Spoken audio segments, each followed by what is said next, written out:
Bonjour et bienvenue dans cette nouvelle vidéo pour vous, étudiants en études hispaniques et latino-américaines, dans laquelle je vais vous présenter tout un tas de ressources qui pourront vous être utiles dans vos études. Avant de commencer, je vous invite à vous rendre sur votre ENT. Si vous cliquez dans Portail documentaire, vous allez avoir accès directement à un onglet dédié aux bibliothèques de l'aide. Ici, vous avez une barre de recherche sur laquelle vous pourrez faire toutes vos recherches d'articles divers et variés et autres ouvrages disponibles directement en bibliothèque. Mais ce qui nous intéresse aujourd'hui, c'est d'avoir accès à toutes les ressources auxquelles Sorbonne Université est abonnée. Pour y accéder, passez d'abord par votre compte lecteur et en haut, vous avez un onglet destiné aux bases de données. Vous pouvez parcourir la liste complète de toutes ces bases de données, mais il y en a beaucoup. Aussi, je vous conseille d'affiner et de choisir votre discipline, c'est-à-dire les études hispaniques.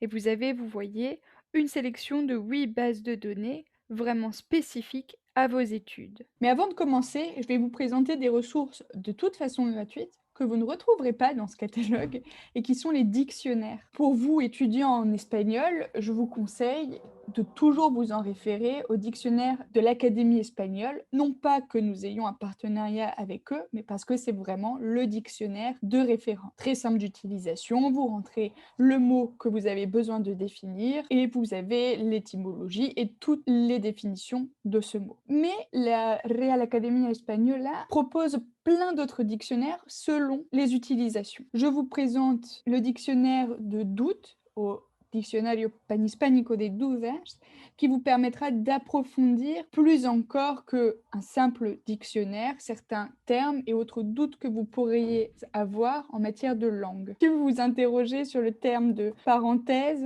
sur son écriture, sur son orthographe, son utilisation, vous voyez ici une définition beaucoup plus large que celle que vous auriez dans le simple dictionnaire de langue. Vous pouvez également consulter le CREA ou Corpus de Referencia del Español Actual qui vous permet de consulter des termes en contexte, de voir si ces termes que vous entrez sont bien utilisés, quand et dans quel pays de langue espagnole. De la même manière, je vous invite à regarder le CORDE ou Corpus Diacrónico del Español qui vous permettra de comparer l'usage de mots dans le temps. Enfin, vous avez également accès à une superbe grammaire, la Nueva Gramática de la Real Academia Española encore, qui fait vraiment référence. Vous l'avez ici dans toute sa présentation et vous retrouvez en bas l'accès en ligne à cette grammaire qui vous donnera donc des indications de morphologie, syntaxe et autres doutes que vous pourriez avoir sur la langue. Mais si vous êtes en études hispaniques, vous aurez aussi sans doute besoin de dictionnaires français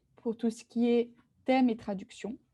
Aussi, je vous invite à consulter le TLFI, Trésor de la langue française informatisé, en ligne, gratuit, ou le Grand Robert, auquel Sorbonne Université est également abonné et qui propose des définitions très claires et qui est très très bien fait. Si vous avez des doutes ou que vous avez besoin d'approfondir un terme, vous pouvez aussi consulter des dictionnaires de synonymes. Pour le français, vous avez accès au Crisco, qui est également en ligne et gratuit et très utile. Pour l'espagnol, vous pouvez consulter ce site du Voxicon qui vous propose encore une fois un dictionnaire de synonymes, mais en espagnol. Vous pouvez aussi lire la presse, soit pour votre culture générale, pour vous imprégner de la langue, soit pour rechercher des articles en particulier dans des cours de civilisation ou autres. Pour cela, il y a deux sites. D'un côté, Press Reader, de l'autre, Europress, auquel Sorbonne Université est abonnée et que vous retrouverez dans le catalogue des bases de données. Pour Press Reader, c'est vraiment un kiosque dans lequel vous retrouverez tous les numéros les plus récents auxquels Sorbonne Université est abonnée.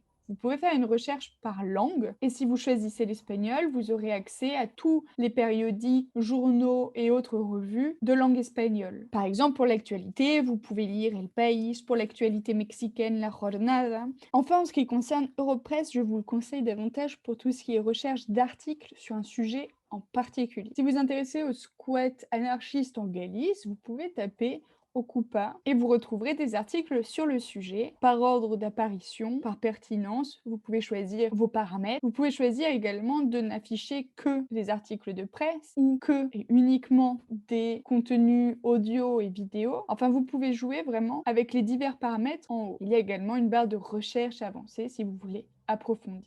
Maintenant, pour ce qui concerne les articles véritablement de fond sur des sujets donnés pour votre recherche, il y a plusieurs solutions. Il y a d'abord deux ProQuest qui ont été créés pour vous. Le ProQuest dédié au théâtre espagnol du siècle d'or. Le ProQuest fonctionne comme une barre de recherche et vous donne accès aux publications auquel Sorbonne Université est abonnée. Il y a également le ProQuest dédié à la bibliographie de littérature espagnole qui est un peu plus large. Si je m'intéresse à la Araucana de Ercilla par exemple, j'ai accès ici à plus de 200 résultats, des publications académiques, des livres, des thèses, mémoires et autres. Mais vous pourrez bien évidemment changer la recherche, la rendre plus pertinente en jouant avec les paramètres à gauche. Je vous conseille également Dialnet, qui est plus complet encore que n'importe quel ProQuest, quoique beaucoup moins esthétique, il est vrai, mais qui a cet avantage de regrouper vraiment tous les articles de diverses plateformes. Si je fais la même recherche sur la Araucana de Ercilla, j'ai un peu moins de documents, mais peut-être plus pertinents. Tous les articles ne sont pas absolument disponibles, mais j'ai toujours toutes les informations qui me permettent de les retrouver. Celui-ci, vous voyez, est accessible en entier. Si je clique dessus, j'ai évidemment toutes les informations nécessaires, le résumé, toutes les références. Et je peux aussi cliquer sur texto completo pour pouvoir l'afficher dans son contexte et en intégralité. Vous le retrouvez ici, vous voyez bien, El retrato de Alonso de Ercilla en la Araucana, variantes y función. C'est le même de Luis Gómez Canseco. Et si je clique dessus, il s'affiche et je vais pouvoir le télécharger en intégralité. Il y a 3 autres bases de données que je souhaite vous présenter, mais qui fonctionnent à peu près de la même manière. Aussi, je n'en présenterai qu'une des 3. Il s'agit de Open Edition, Kern et JSTOR. Kern présente davantage des articles généraux, d'histoire, de sciences sociales et plus généralement en langue française. JSTOR, pour sa part, s'interroge en anglais et vous permet d'approfondir votre recherche puisque vous aurez accès à d'autres articles en d'autres langues. Mais pour les étudiants en études hispaniques, je crois que Open Edition est encore plus complet dans la mesure où vous avez aussi des articles en langue espagnole, en langue française également, en langue anglaise aussi. Si je fais un exemple de recherche, je m'intéresse au premier songe de Sor Juana Inés. Vous voyez que j'ai plus de 2000 pages de recherche, c'est-à-dire beaucoup trop de résultats. Pour approfondir et pour restreindre ma recherche, qu'elle soit plus pertinente, je peux mettre des guillemets afin de ne trouver que le primero sueño et non pas des articles contenant le mot primero et ou sueño éloignés les uns des autres. Et pour relier le titre à son autrice, je peux utiliser l'opérateur booléen AND. Je n'ai plus que 28 documents sur le sujet qui seront sans doute beaucoup plus pertinents. Si je clique sur celui-ci, il s'affiche dans son intégralité, mais je peux également le télécharger au format PDF si cela est plus commode. J'ai accès au plan de l'article qui sera plus clair, quelques mots-clés qui pourront me permettre de rebondir dans ma recherche, le résumé et tout un tas d'autres indications. Si je descends, j'ai accès aux notes de bas de page et tout en bas, j'ai toutes les informations nécessaires, la table des illustrations.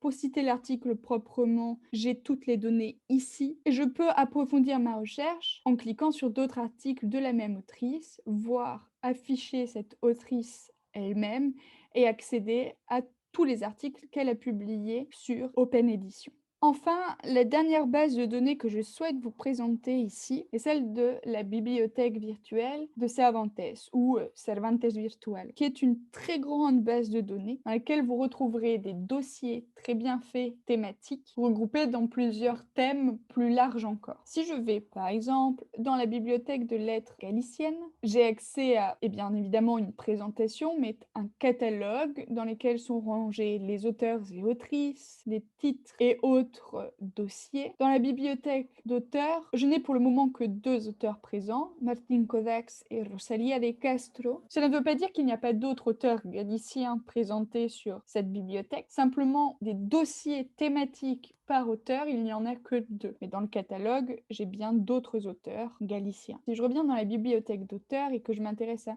Rosalía de Castro, j'ai accès ici à un autre portail dédié à l'autrice, avec des dossiers et des informations la concernant, une biographie et une chronologie. J'ai accès à son œuvre, parfois directement disponible en ligne et en format HTML, ainsi que des études qui ont été faites sur l'autrice. Si je reviens au portail principal, vous pouvez de toute façon utilisez la barre de recherche pour faire des recherches plus précises. Enfin, pour vos recherches, vous aurez sans doute besoin d'accéder à des documents d'archives, des documents plus authentiques, quoique numérisés. Pour cela, je vous conseille de passer par Hispana, qui a l'avantage de réunir tout un tas de documents provenant de divers sites.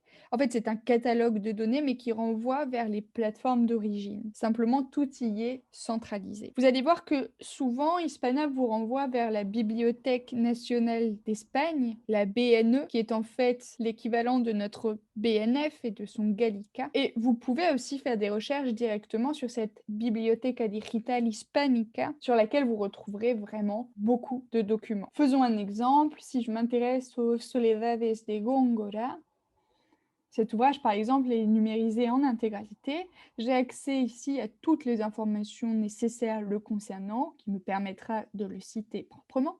Et si je clique sur Beige Obra, j'ai accès à toute sa numérisation. Je peux, si je le souhaite, télécharger tout l'ouvrage, numérisé en entier, ou simplement les pages qui m'intéressent en format PDF ou JPEG, parfois même en HTML. Voilà pour toutes ces ressources que je voulais vous présenter. Il y en a beaucoup et il y en a encore d'autres. Mais je vous invite à faire vos recherches par vous-même, à explorer le catalogue de ressources électroniques auquel Sorbonne Université est abonnée et à revenir vers nous en cas de doute.